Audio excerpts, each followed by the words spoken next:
Un gusto saludarles nuevamente, es un placer para mí estar en este espacio y seguir con estas mesas de grupo que en verdad son una exquisitez, estas pláticas, estos diálogos, estos encuentros y en algún momento habrá desencuentros. Bienvenidos a toda la gente que nos presta su atención, un gusto tenerlos hoy aquí con nosotros en este programa, aquí entre todos con su amigo Franklin Cisneros y Ramírez. Alice, bienvenida Alicia Cruz García, como siempre un gusto saludarte amiga. Hola, buenas noches a todos. Un gusto estar de nuevo aquí con ustedes. El gusto de verdad es mío. Bienvenida, Martín Sánchez Morales. Un lujo, amigo, siempre tenerte aquí. Aquí, como siempre, a la orden y puestísimos para ver cómo va a iniciar este tema del día de hoy. Muy bien. Nuestro amigo, y lo digo con gusto, doctor del alma de aquí, entre todos, Héctor Garzán. Bienvenido, buenas noches. Doctor del alma. Lo decía porque todos los creativos y todos los artistas son actores del alma, somos actores del alma. Qué gusto verlos. Estoy muy contento de estar nuevamente con ustedes. Un abrazo a todos. Bienvenido. Fernanda García Caiceros, la voz juvenil de aquí, entre todos. Bienvenida, Fer. Muchas gracias de nuevo, qué gusto estar con ustedes y verles. Gracias. Muy bien. Pues vamos a comenzar. Yo quiero que iniciemos una plática muy interesante. Estoy seguro que este tema, a la naturaleza de nuestros espíritus, nuestras almas, nuestros intelectos, este tema es de sumo interés. Para presentarles este tema, primero quiero hacer una introducción, platicarles algo. Dicen el primer rubro que la ONU estudia, trabaja, observa para diferenciar entre los países del primer mundo y los llamados países desarrollados, en algunos círculos, los países en vías de desarrollo o subdesarrollados, como les llaman algunos, y en algún tiempo por ahí ochentero, los países tercermundistas decían, el primer rubro que la ONU califica, observa, no es la economía, no es la capacidad industrial, no son los bancos. El primer rubro en que la ONU se fija para determinar que un país es del primer mundo o que está en vías de desarrollo es nada más y nada menos que la educación. Ese es el punto donde dicen, a ver, vamos a partir de aquí para definir quién está arriba y quién está abajo. Y es la educación. ¿Y por qué hablo de esto para iniciar este programa? Bueno, porque en los últimos 20 años, con las sugerencias de la OCDE, la Organización para el Desarrollo Económico, de probarnos a los países integrantes de la OCDE, y empezaron una serie de pruebas en México y en muchos países que pues justamente califican nuestra capacidad en educación, nuestra capacidad de desarrollo, de entendimiento de muchas cosas. Y miren, en los últimos 20 años las pruebas PISA, la verdad es que no se han movido, no han cambiado mucho. Los cambios en las cifras pues son verdaderamente pequeños y las pruebas, tanto PISA como las de la OCDE y todo, arrojan lo siguiente. La mitad de los mexicanos no alcanza niveles suficientes para desenvolverse en la sociedad. Fíjense nada más, la mitad de los mexicanos no nos podemos desenvolver en la sociedad. ¿Y cuáles son las cifras en las que se basan ellos después de las pruebas que han hecho y todo? 45% no logra aprendizajes suficientes en lectura, 56% en matemáticas y 47% en ciencias. Esas son las últimas calificaciones en los últimos 20 años en México. Una de las preocupaciones más grandes que tenemos muchas personas es, ¿por qué estamos así? ¿Qué nos sucede? Y obviamente la educación tiene repercusiones en todo, en seguridad, en economía. La gente que no se prepara, pues, es difícil que tenga acceso a un mejor empleo. Se han hecho medidas estándares donde se dice que la gente que termina el bachillerato, esta educación media superior, es el antecedente o el salvoconducto para salir de la pobreza. y es justamente en el bachillerato donde más se pierden generaciones, donde el primer semestre perdemos casi a la mitad de una generación. Y ustedes van a decir, bueno, y ahora Franklin, ¿por qué nos está platicando todo esto? Bueno, porque el tema que quiero abordar hoy justamente es este que nos está diciendo ahí. Esta cifra para mí es interesante. El INEGI tiene sus cifras también y coincide. 45% de los mexicanos no logra aprendizajes suficientes en lectura.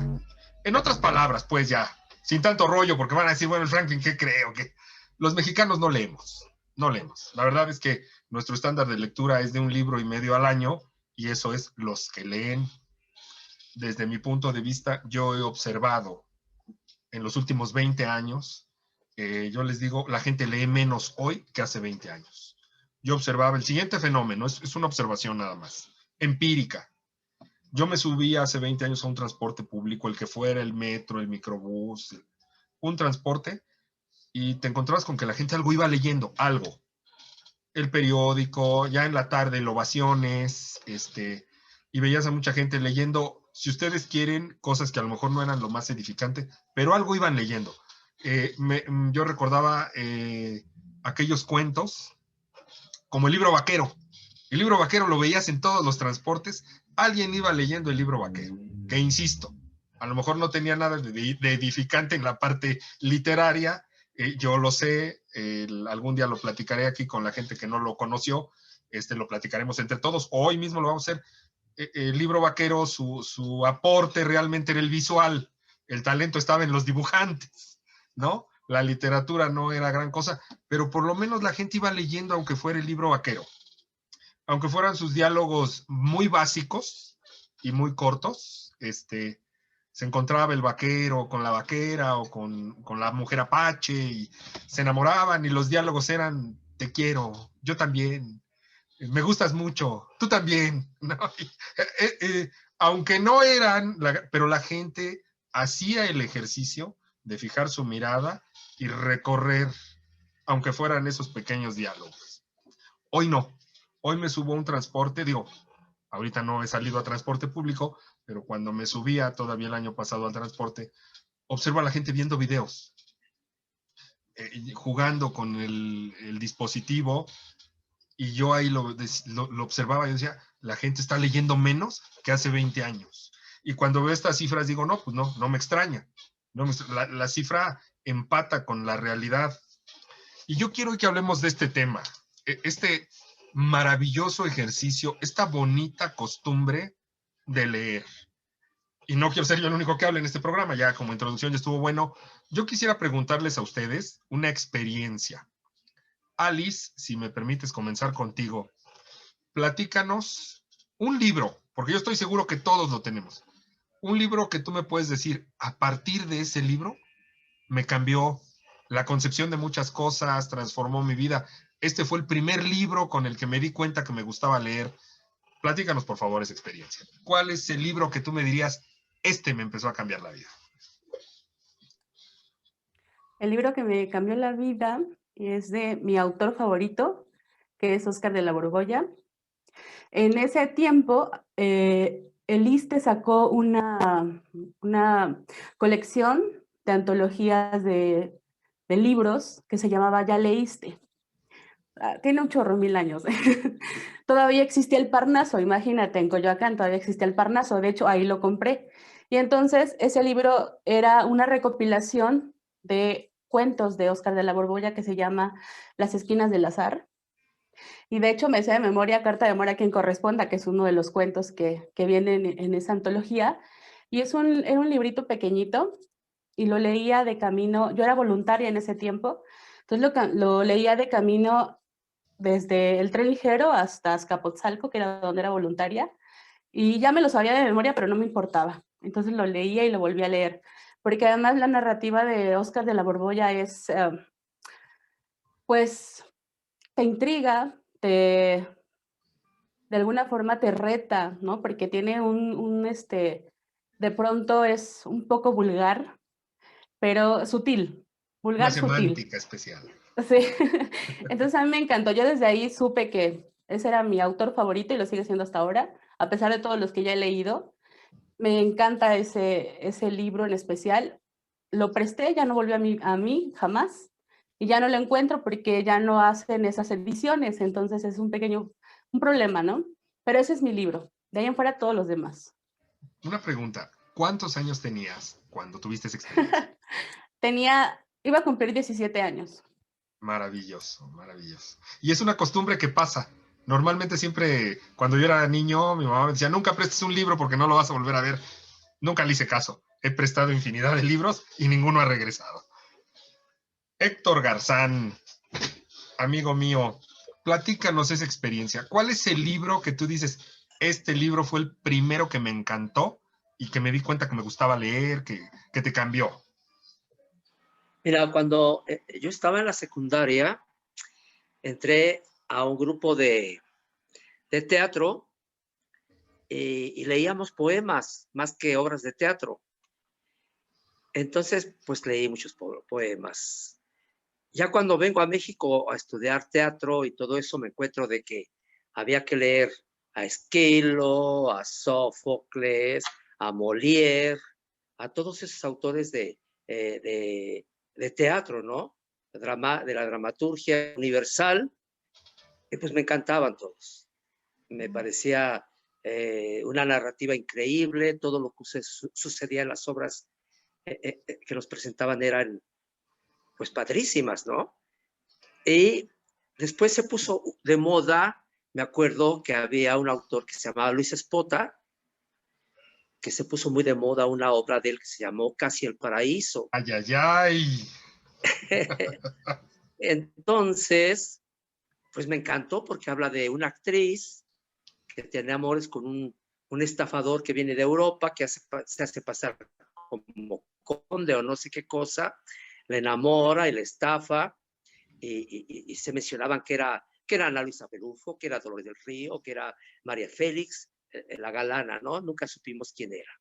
Entonces, esa obra me gustó mucho, mucho. No sé si porque hablaba de una actriz, se me hacía como irreal, como misteriosa, como atrayente. Después, pues vinieron varios libros, ¿no? Pero ya pasado el tiempo, siempre oía que la gente hablaba del Principito. Yo no lo conocía, yo estaba un poquito grande. Bueno, no tan grande, era un chamaco. y voy y compro un librito del Principito así chiquito que era el libro. Yo dije, pues vamos a ver. Bueno, esa historia es el único libro que me enterneció tanto que terminé llorando leyéndolo. Después lo volví a leer 2, 3 veces más y cada vez que lo leía me ponía a llorar y dije, no es posible que esté llorando. Pero es que es enternecedor que él muera. No lo acepto que él muera, pero me sacaba las lágrimas. Y es un libro, una historia que yo quiero mucho, la tengo en mi corazón. Eso que le dice el zorro, que le dice que tiene los cabellos del color de trigo, eso me gustaba mucho porque cuando yo era niño, allá en el rancho, mi papá tenía un rancho, pues sembraba trigo y me gustaba ir al campo cuando estaba el trigo dorado. Entonces yo decía, pues así era el pelo del Principito. Y le dice, a las 4:30 nos tenemos que ver. ¿Pero por qué a las 4:30? Porque antes de que llegues, yo voy a estar eufórico, nervioso, no, palabras más, palabras menos, por estarte esperando, emocionado. Es cierto. En mi vida, pues cuando esperas a alguien que quieres ver o que amas o a la mamá y eso, unos minutos antes de que sea la hora de la cita, te emociona de que va a llegar esa persona. Eso a mí me enterneció mucho y creo que es uno de mis libros favoritos, El Principito. Maravilloso, maravilloso. Gracias. Dos obras has mencionado donde me metiste primero un gancho al hígado y después ya me diste un recto de derecha, hermano.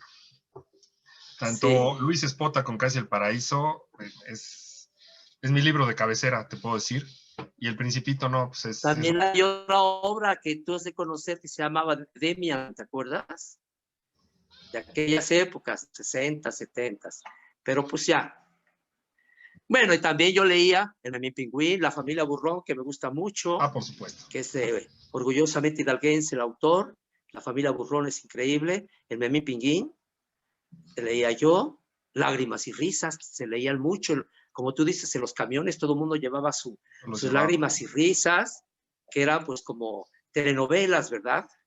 Y también las fotonovelas, que yo trabajé fotonovelas, pues eran historias de amor contadas, que se enamoraban y que tenían un problema, como ahora lo de La Rosa de Guadalupe y cosas así. Ajá. Que instruían a las jovencitas que tuvieran cuidado con los hombres, que no tomaran, que no todo. Y la gente leía eso, o leíamos eso. ¿Sí? Todo Sí, eso sí, sí. desapareció, todas esas revistas. Se ha ido, se ha ido. Se ha ido. Y hay unas que son geniales por los dibujos, por la creación de los artistas y los textos que, como tú dices, tal vez sean vanos, pero pues la gente leía. La Ahora, gente como leía. tú dices, actualmente todo el mundo anda con el celular en la mano. Sí. ¿Está bien? Yo siento que leemos mucho menos que hace 20 años. Sí. Fernanda García Caiceros, la voz juvenil de este programa. Platícanos qué libro ha marcado tu vida. ¿Qué libro sientes que te ha marcado hasta hoy? Híjole. Voy a mencionar dos, pero así súper rapidísimo para no, no comerme el tiempo de alguien más. Tranquila, aquí estamos entre todos disfrutando esto. Bueno, creo que primero diría El lado fácil de la gente difícil, porque, bueno, llegué en un momento de mi vida cuando, bueno, yo tenía 15 y lo tenía mi papá y dije, se me ocurrió tomarlo por simple curiosidad y comencé a leerlo y dije, o sea, lo primero que pensé es, yo tengo una persona así, porque César Lozano, que es el autor, nos describe como a estas personas tóxicas o difíciles. Entonces, yo digo, esta persona es así, esta persona es así, y me encuentro y digo, esta persona soy yo. Entonces, me puso a pensar muchísimo, porque yo dije, no inventes, yo soy esa persona que se está quejando y que está acaparando la conversación o el espacio de otra persona, y pues no me había dado cuenta. Entonces comienzo esta introspección y me doy cuenta de que yo era esa persona difícil y dije, ¿cómo voy a tratar conmigo? Yo dije, ¿alguna persona se habrá preguntado antes cómo tratarme, o acaso alguna persona se ha alejado de mí por cómo soy, porque yo soy una de esas personas difíciles o tóxicas como este autor las llama?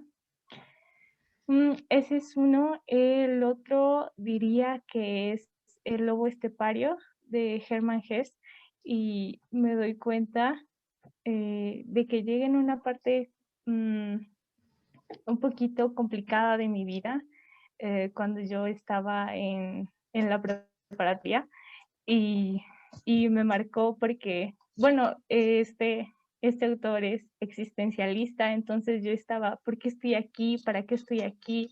Muchas de esas preguntas que nos ponen a pensar en la madrugada y mirar hacia el techo, y así creo que diría que esos dos son mis libros que marcaron en mí. Muchísimas gracias, Fer.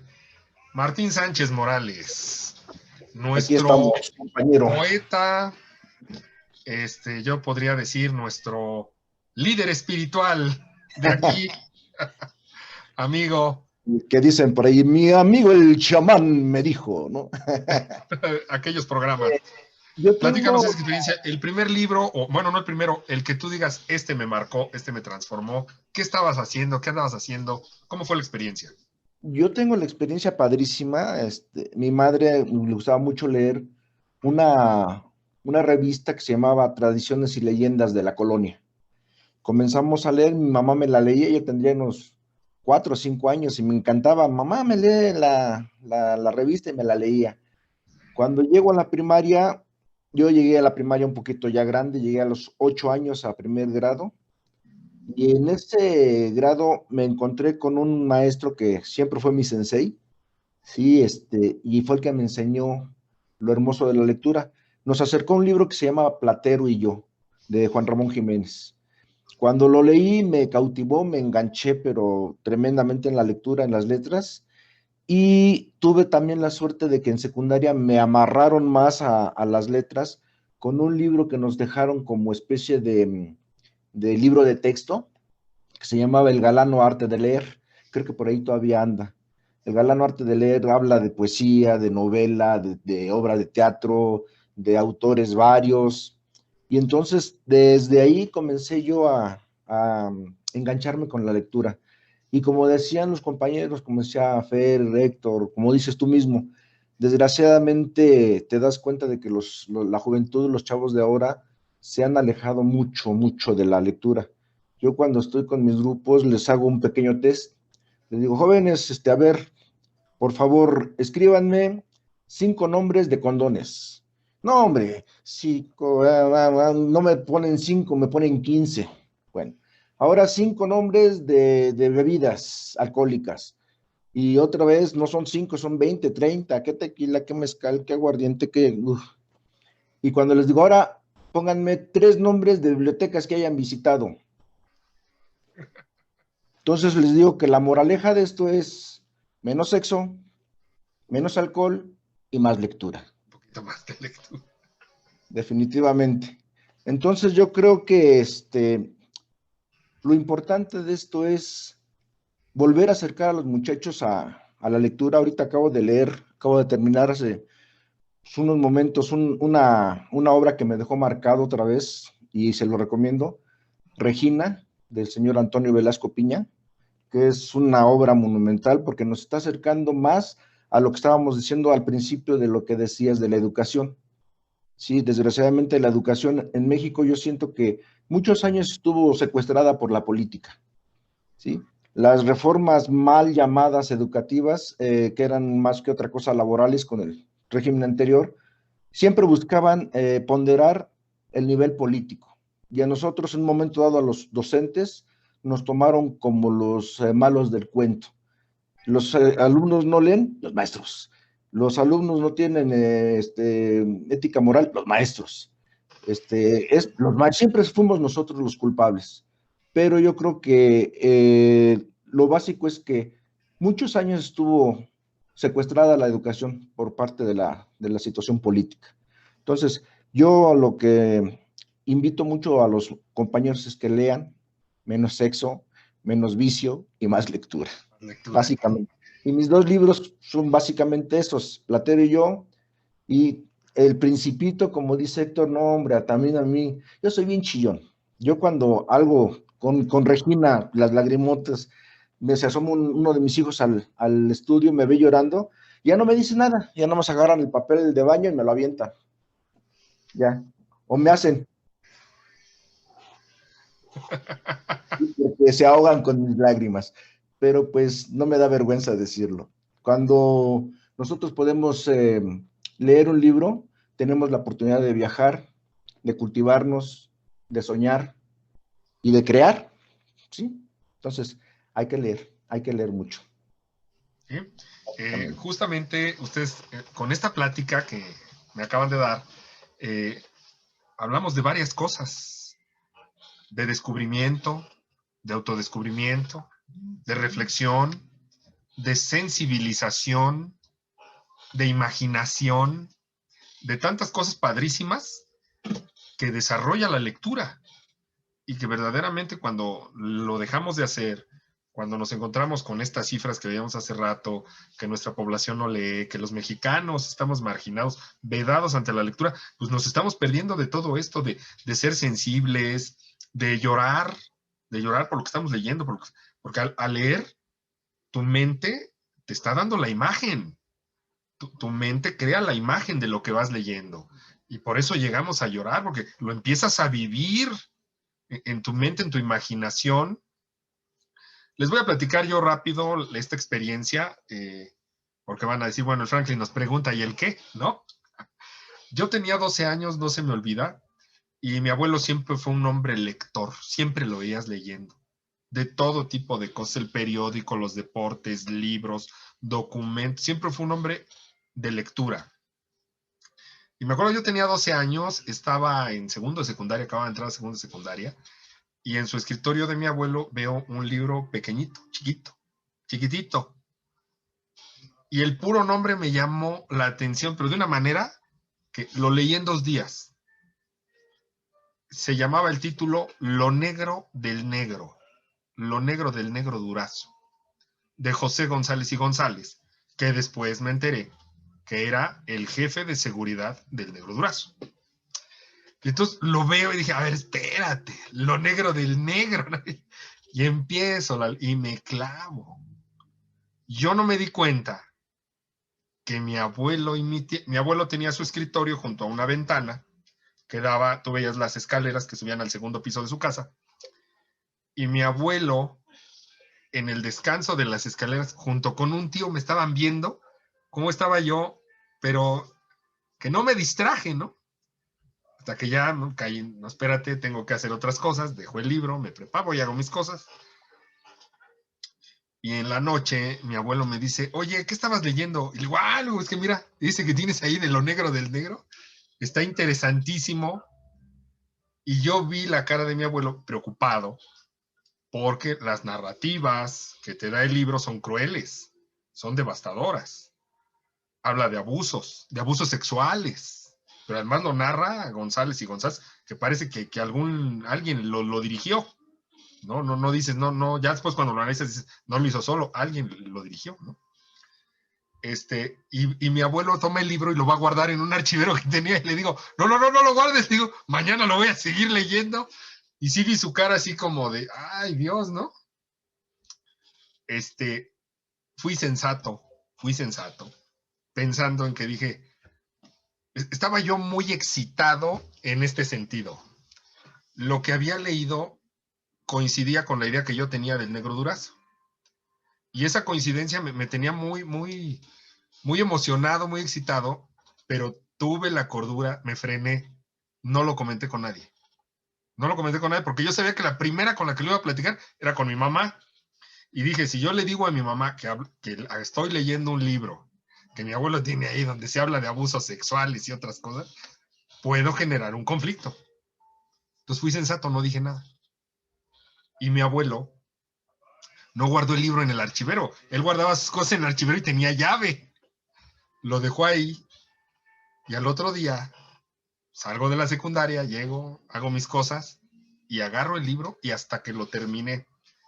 Y ahí me di cuenta que es interesante leer sobre la realidad, que a lo mejor te la imaginas, pero cuando alguien te platica las especificaciones, te cambian muchas cosas, ¿no?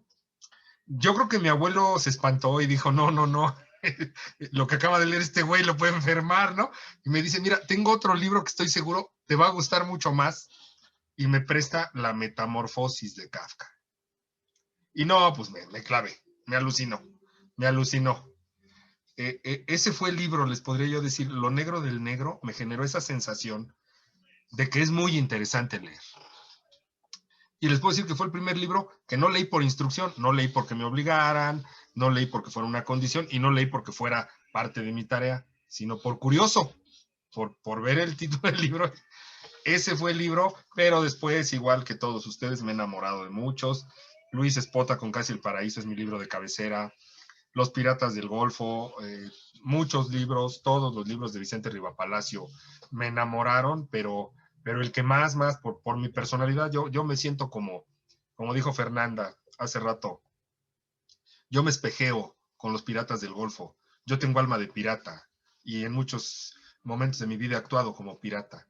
Y entonces cuando leo otra vez, porque lo he leído varias veces, y retomo episodios de los Piratas del Golfo, pues me refleja a mí mismo y me vuelvo a enamorar de la vida.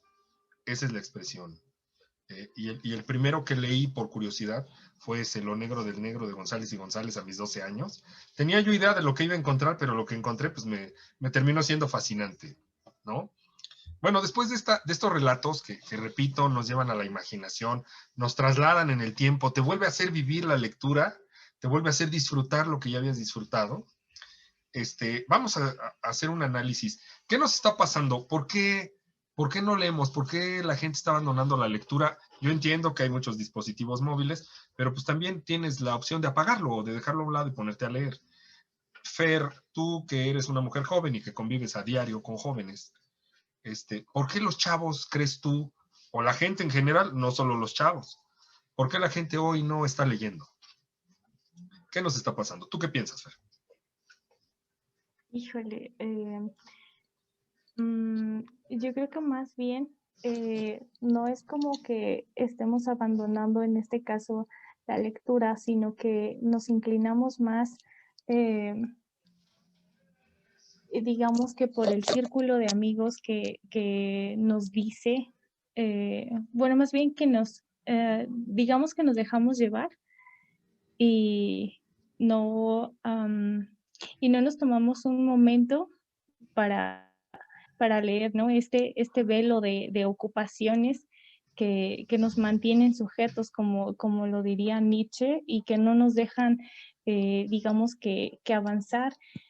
Entonces, yo lo tomaría más bien como que no hemos como tal dejado de leer, sino que leemos más bien cosas que no nos cultivan realmente.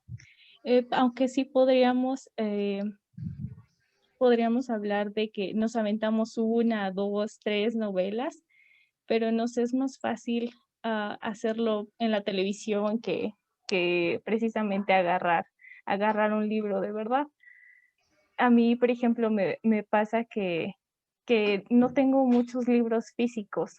Los tengo descargados en la computadora o en el teléfono, y llega una notificación de mis redes sociales y como que quiero voltear, quiero echarle un ojo. Entonces, sí, mejor apago el internet y definitivamente me pongo a leer, porque si no sigo volteando. O sea, me aparece una notificación de, no sé, fulano le comentó a fulano, y yo digo, pues a mí qué me importa, digo, pero a ver, bueno, sígueme, y ya, Te me distrae. meto, sí. No, y la finalidad de estos medios de comunicación es esa, distraer, ¿no? Esa es su finalidad, distraer. Muy bien, Fer.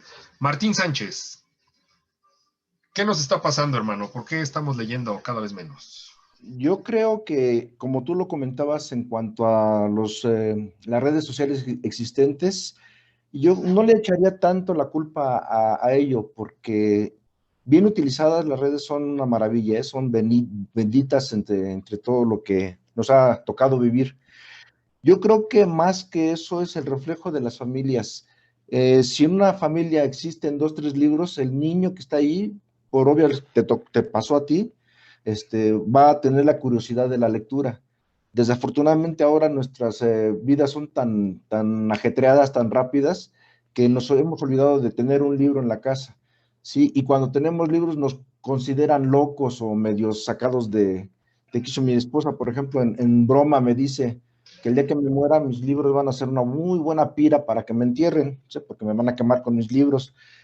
Y le dije, ya, no les digo qué le dije, porque es medio feo lo que le dije, pero sí, definitivamente yo creo que si nosotros incentivamos a los jóvenes a que lean, vamos a lograrlo, porque los chavos son inteligentes, siempre lo he dicho y nunca me voy a cansar de decirlo, son inteligentes, son nobles, pero están mal encausados. Entonces, cuando les podemos apretar la tuerquita en cuanto a que les generemos la inquietud de la lectura, yo creo que los chavos van a comenzar a releer. La cosa más tonta que podríamos hacer nosotros como adultos o como docentes es obligarlos a leer. No hay que obligarlos, hay que decirles, ¿qué te gusta leer? No, pues a mí me gustan leer novelas, lee novelas, mijo. No, que a mí los cuentos lee los cuentos, pero lee. Ya después eso te va a generar más inquietud, pero no hay que obligarlos ahora me tienes que hacer la lectura de fulano autor en cuántos días y me tienes que traer un resumen. Creo que eso es lo peor que podemos hacer, porque lejos de incentivarlos, los estamos vacunando contra la lectura, y eso no se debe. Sí, básicamente eso. Entonces, hay que enseñar a los muchachos. sí podemos hacer eso. Héctor Garzán, ¿cuál es tu punto de vista acerca de esto? Pues yo veo todo muy raro, muy extraño, porque leemos menos. No sé, la vida siento, y no yo, yo nada más siento eso, sino varias personas a mi alrededor, que la vida va muy rápido. Hoy estaba hablando con una cuñada y me dice, oye, ya otra vez va a ser sábado. Sí. O sea, las semanas son pequeñitas de 2 días. Los tiempos se han acortado. No sé qué pasa, pero el tiempo va vertiginosamente rápido. Lo digo porque es rápido, porque tengo una sobrina que escribe poemas muy bonitos, por cierto. Me regaló su libro, empecé a leerlo, voy a la mitad y tengo un mes que no lo termino. No porque no me guste, sino porque que tengo esto que hacer, que tengo que hacer lo otro, que tengo que ir al médico, que tengo que... cosas que me distraen. Para los jóvenes, siento que todo lo quieren más rápido. Todo, porque viene, por ejemplo, alguien y me dice, oye, tu internet está muy lento. Le digo, no, está normal. Sí, está muy lento. Chihuahua. Pues, ¿qué tan rápido tiene que ser, no? Hoy, actualmente, todo tiene que ser rápido. Leer un libro, pues ya mucha gente, o sea, gastarse 300, 400 pesos en un libro, un chavo, pues sí le pesa, ¿no? Por la situación. Aparte, por ejemplo, mi niña, una nietecita de 12 años, me dice, ¿qué crees? Ya acabé de leer El Quijote de la Mancha, me dijo hace unas 2 semanas. Dije, ¿cómo? Yo nunca terminé de leerlo. Dice, pues ya lo terminé de leer. Pues la felicité y todo eso. No sé si lea continuamente ella, porque está muy pegada a la tablet, muy pegada, se roba el teléfono de la mamá, o viene aquí, mi teléfono desaparece y está horas en el teléfono, porque ella no tiene prohibido tener teléfono privado, pero se distrae mucho en esas cosas que son maravillosas, la computadora, el celular, las tablets, que yo no le entiendo a muchas cosas, me pierdo, pero es una tecnología maravillosa, maravillosa. Y entonces siento, por ejemplo, decía Martín, que la educación estuvo pues apresada por la vida política de México, pero pues yo en 2 años no he visto ningún cambio favorable, siento que estamos igual. Hace poco estaban comentando en la tele, en China, en no sé cuánto tiempo, muy poco tiempo, en 4 años, no me acuerdo cuánto, sacaron a no sé cuántos millones, no recuerdo cuántos millones de niños y de gente que ya sabía leer y escribir y todo eso. En 4 años hicieron eso. Pero millones de gente. Yo me pregunto por qué aquí los gobiernos, si tanto lío tienen con la educación, que los maestros, que los no sé qué, ¿por qué no copian esos programas, esa forma de enseñar? No. Todo es poner peros. Los maestros ponen peros, toman las vías, el gobierno los deja ahí 8 o 10 días, no hacen nada, nadie los atiende, distraen a las personas de la educación. Me estoy metiendo en otros bretes de lo que quieren oír ustedes. Pero eso a mí me molesta mucho.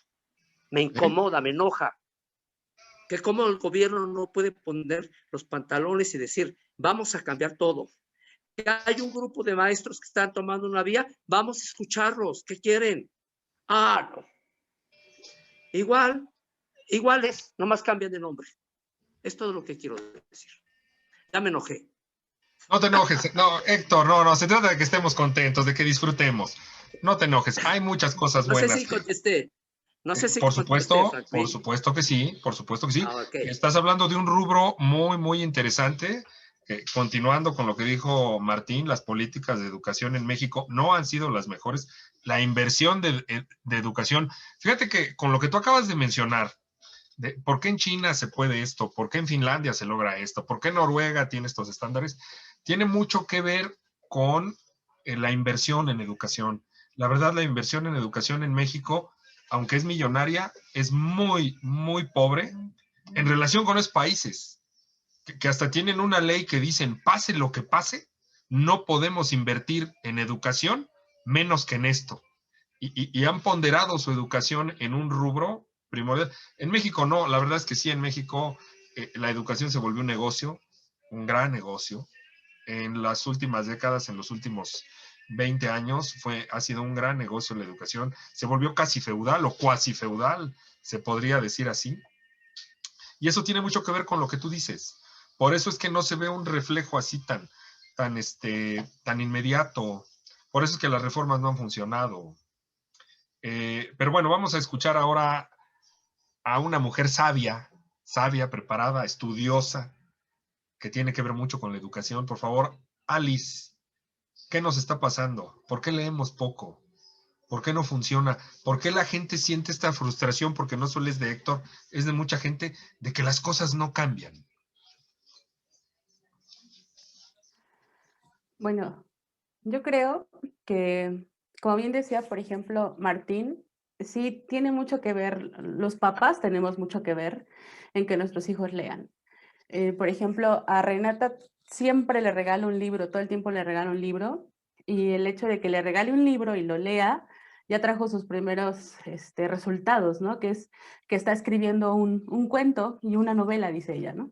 Entonces, de alguna manera, esta forma de incentivarla a la lectura la ha llevado a reproducir ya un trabajo literario, y eso a mí me da mucho gusto. Y, por ejemplo, hace mucho tiempo, cuando yo era niña, muchísimo tiempo, diría Franklin, nosotros teníamos pequeños como círculos de lectura.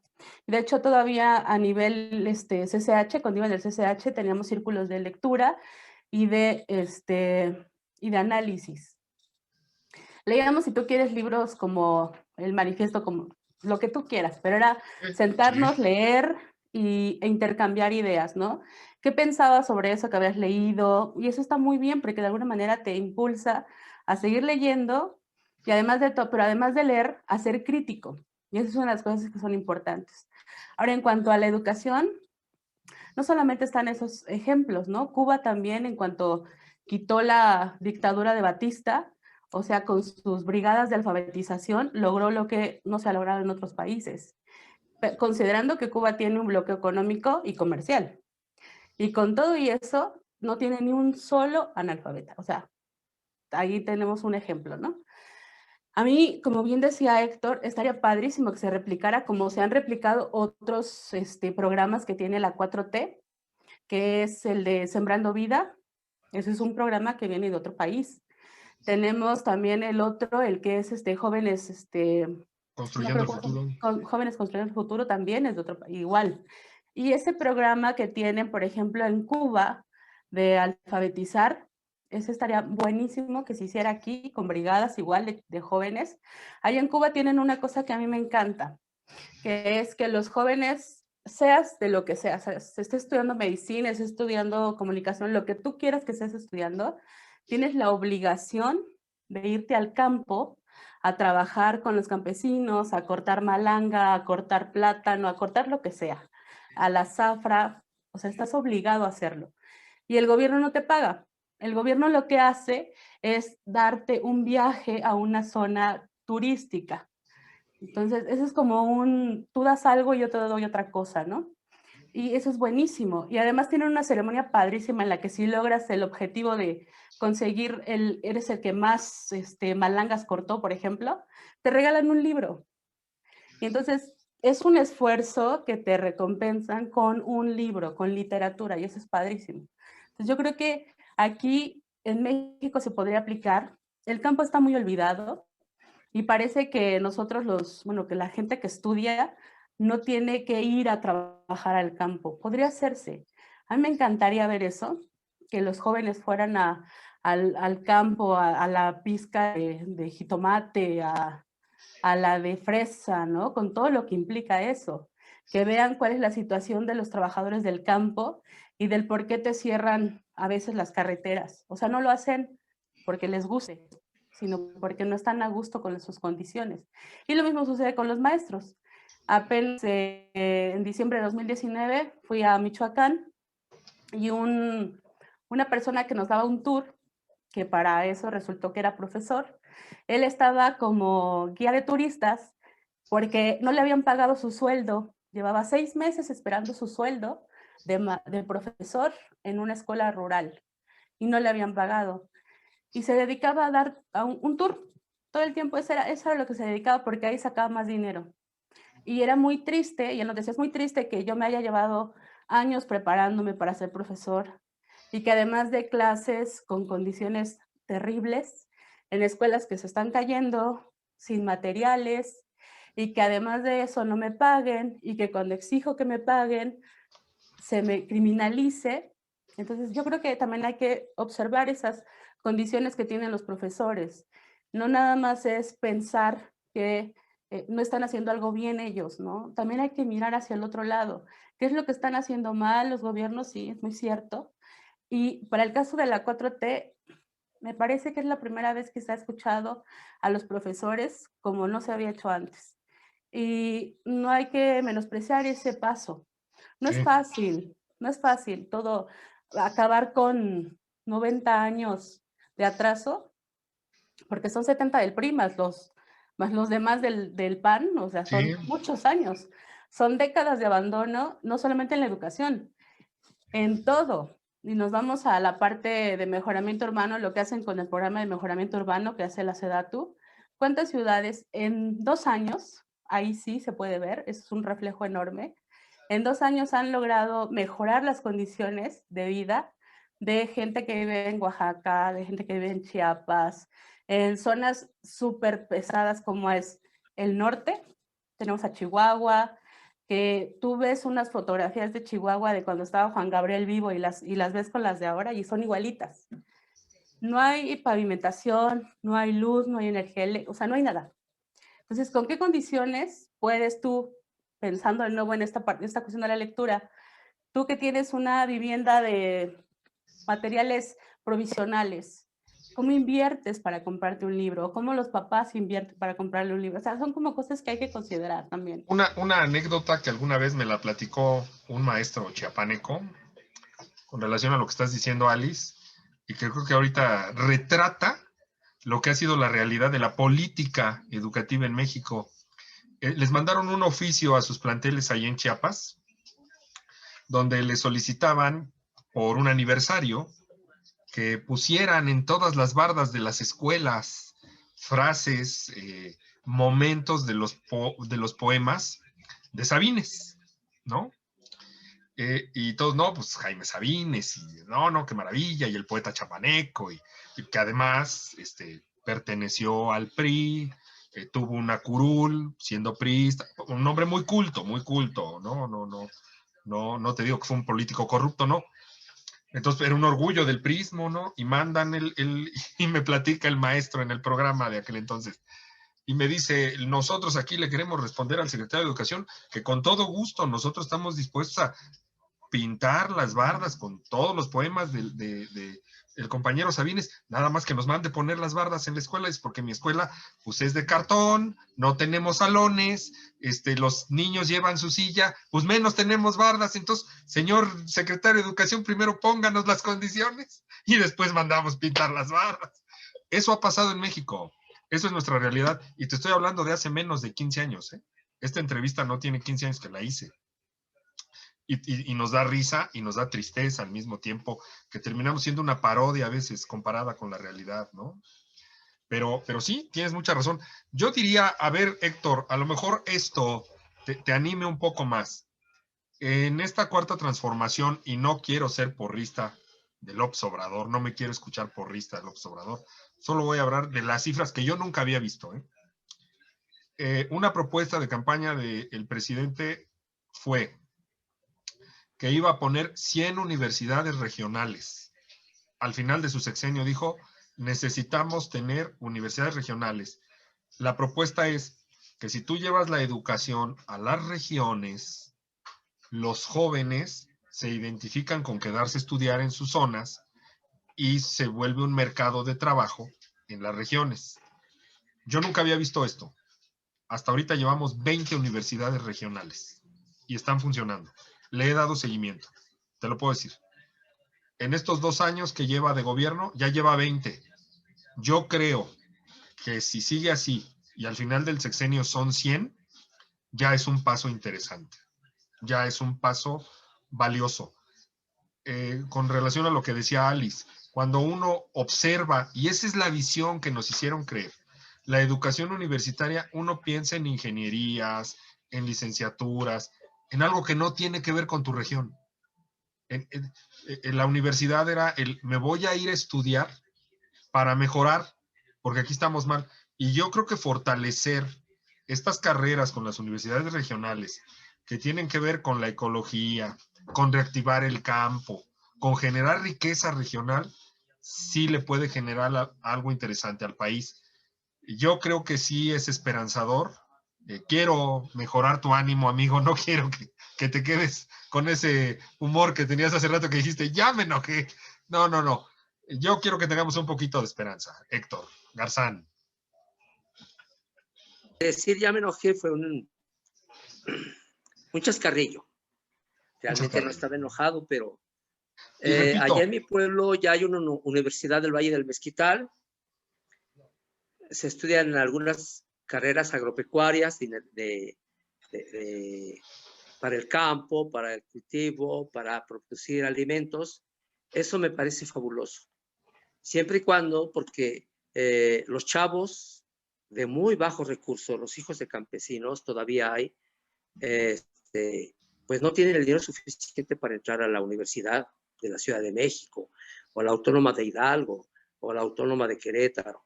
Eso es muy bueno. Eso me parece muy bien, lo aplaudo. Incluso a jóvenes que me han dicho, es que Héctor, yo me quiero ir a México a estudiar, que tiene la Universidad Nueva Fusión, en Izmiquilpan, la Universidad del Valle del Mezquital, porque no vas a ver ahí. Y pues se necesita que los jóvenes también se queden estudiando, que tengan opciones para prepararse. Yo cuando era joven y estudié la secundaria y todo eso, mi papá me tocó a mí la época que se usaba de que pues te vas a estudiar a México, estudia lo que quieras, sé licenciado, doctor, ingeniero, pero no te quedes en el campo. No te quiero en el campo, nos decía mi papá. Error de mi padre, porque pues si me hubiera enseñado toda la sabiduría que tenía de la agricultura, de ser campesino, porque son muy sabios los campesinos, muy inteligentes. Y ahí está la riqueza de una nación. Otra cosa sería, yo sería campesino, estuviera en el rancho sembrando. No, pero pues yo quiero ser artista, quiero salir en la tele y acá, estudia lo que quieras, pero no te quiero aquí en el campo. No quiero que sufras lo que yo he sufrido. Y todos mis hermanos salimos, que ingenieros, que licenciados, que doctores, y no nos quedamos en el campo. Ahora, con estas universidades, pues los chavos van a tener más a la mano quedarse en sus pueblos, irse a la universidad, incluso pueden ir y regresar algunas veces. Otras tendrán que quedarse en la ciudad donde está la universidad, pero va a ser más barato que venirse a México, irse a Pachuca, irse a Querétaro, por supuesto, a Monterrey, etcétera. Eso es muy bueno, pero siempre y cuando se cumpla. Porque eso de bla, bla, bla, bla, bla, bla, ya estuvo suave. Si han cumplido con 20, le faltan 80 al señor todavía. Sí. Si te digo, no, en 2 años que lleva, ya lleva 20. Si al final del sexenio se logran las 100, yo creo que va a ser un paso maravilloso, fabuloso. Ojalá. Mira, otra cosa que me sorprendió y me encantó es, nunca me lo imaginé, esto jamás llegué, y hoy que lo vi, soy feliz. Una universidad multidisciplinaria, un campus multidisciplinario de educación superior del Politécnico, del Instituto Politécnico Nacional en Chiapas. Nunca, te lo juro, pensé que iba a haber eso en mi país. Y ahora que vi que el presidente fue a inaugurar un campus del Instituto Politécnico Nacional multidisciplinario, o sea, que se pueden estudiar varias carreras de varias corrientes, ingenierías, médicas, sociales, pues para mí fue sorprendente y me llena de esperanza, ¿no? Digo, bueno, ahí vamos, ¿no? Esperemos siga esto así. Claro, esperemos primero salvar la pandemia, ¿no? Brincar la pandemia, vacunarnos todos, pero bueno, un poco de esperanza va en este espacio donde la idea es esa, generar pensamiento luminoso, ¿no? Insisto, no quiero ser porrista de López Obrador. Alguna vez platicaré esta anécdota. Aplaudí en el sexenio de Felipe Calderón, que le critiqué enormemente y le sigo criticando muchas cosas, pero un proyecto educativo que hicieron que se llamaba CAETS, que estaba dirigido a las personas con discapacidades, yo lo aplaudí y les dije, mira, esto lo aplaudo. Nunca pensé, pero duró año y medio el CAED y después lo cancelaron. Entonces, pues ya, mi emoción duró muy poquito. Pero bueno, hemos platicado de muchas cosas. Martín Sánchez, por favor, adelante. Para redondear. Continúa tu opinión, por favor, Martín. Mira, les decía, estoy en el patio, si oyen a mis perras, es que están aquí de insumosas. Tranquilo, no te preocupes. Aquí lo hacemos entre todos. Perfecto. Les decía que va un secretario de Educación de Estados Unidos, invita a un secretario de Educación de México y llega a su casa del norteamericano y dice, oye, qué bonita casa tienes, qué mansión tan padrísima. La mansión es de mármol, la alberca. Y le dice, pues, ¿cómo le haces si ganas bien poquito? Dice el secretario de Educación gringo, mira, ¿viste cuando venías del aeropuerto la universidad que estaba en fulana parte? No, pues que sí. Bueno, pues de ahí la mitad del presupuesto fue para la universidad y la otra mitad fue para un servidor. Mira qué padre. ¿Y viste la otra universidad? Sí, también. Pues la mitad de ese presupuesto fue para la universidad y la otra mitad fue para... qué padre. Cuando viene el secretario gringo y encuentra la casa del secretario de Educación mexicano, pues se encuentra la casa del secretario de Educación con 3, 4 albercas, tiene que agarrar un carrito para poder llegar a la casa principal, tiene bosque, tiene canchas de tenis, tiene unos pequeños departamentos. Y dice, oye, qué hermosa casa tienes. Dice, bueno, dice, y me dice, ¿cómo le haces si ganas muy poco? Mira, venías del aeropuerto, ¿viste la universidad que estaba en fulana parte? Y dice, no vi ninguna universidad. El presupuesto todo fue para... Ajá. Entonces, es lo que a veces pasa con este tipo de situaciones.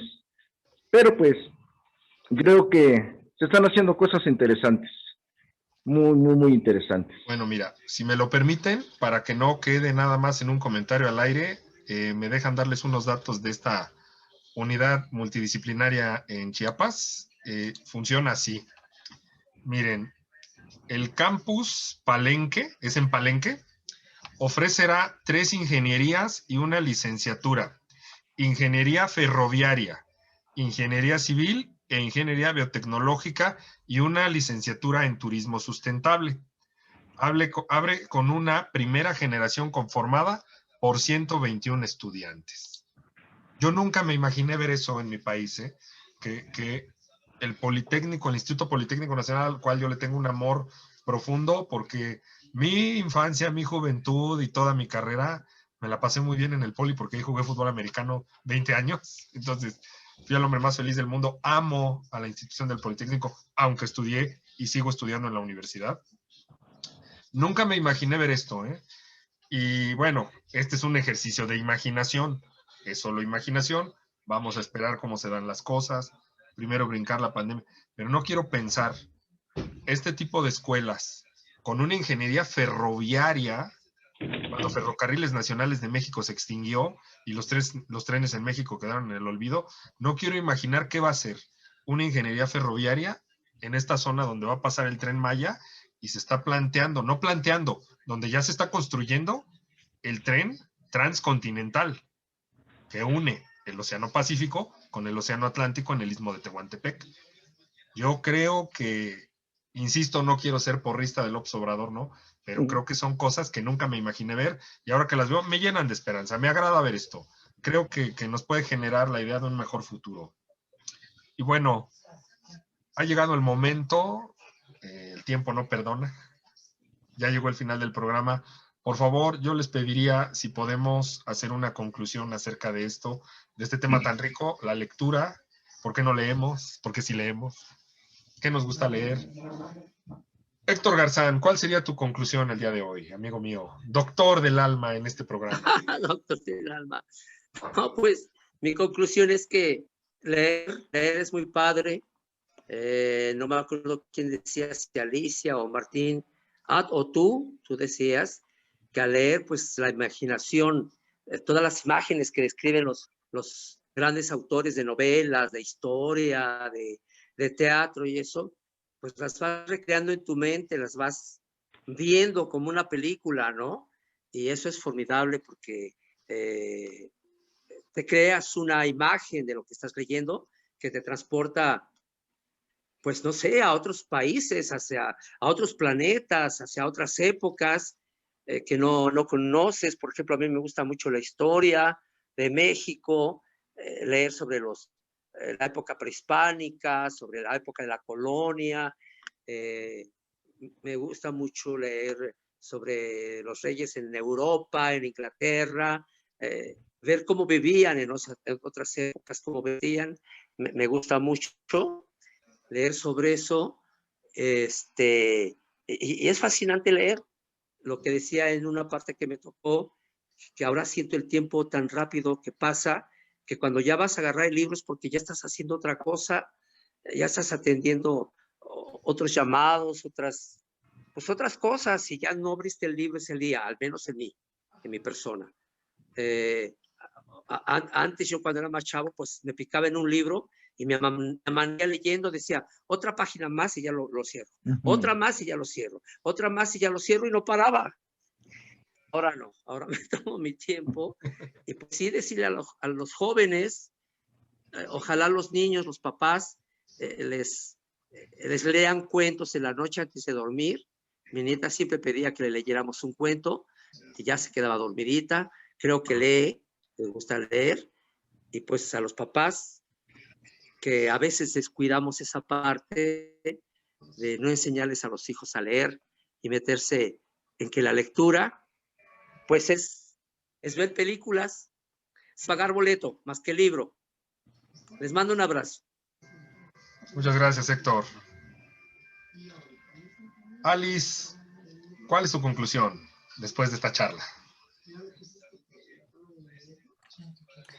Mi conclusión es que lean, que le inviertan a leer un libro físico, porque no hay nada como leer un libro físico, porque además de todo te haces daño a la vista con un libro electrónico. Hay muchos descuentos, vayan a las librerías, de verdad, inténtenlo. Digo, a veces pagan eso en una buena borrachera. Qué mejor que invertirlo en ustedes, en ese sentido, ¿no? En cultivarte como persona, como lector, porque te ayuda en todos los sentidos. Y a los padres, pues sí, no hay nada mejor que un regalo, un libro, en verdad. A los niños es mucho mejor regalarles un libro. Siempre va a ser mejor un libro. Y muchas felicidades, Alice, por esa semilla que está sembrando en esa pequeña que ya está escribiendo sus primeras letras. Eso es muy agradable saberlo. Es un reflejo de ti, amiga. Es un reflejo de tu sabiduría. Muchas felicidades. Martín Sánchez, ¿cuál es tu conclusión después de esta charla del día de hoy, amigo? Mi conclusión es, se decía antes en broma, ahora, aunque sea, lo dijeran en broma, me decía un muchacho, yo no puedo dormir si no leí por lo menos un libro en la noche. Yo le decía, qué culto. ¿Y qué libros lees?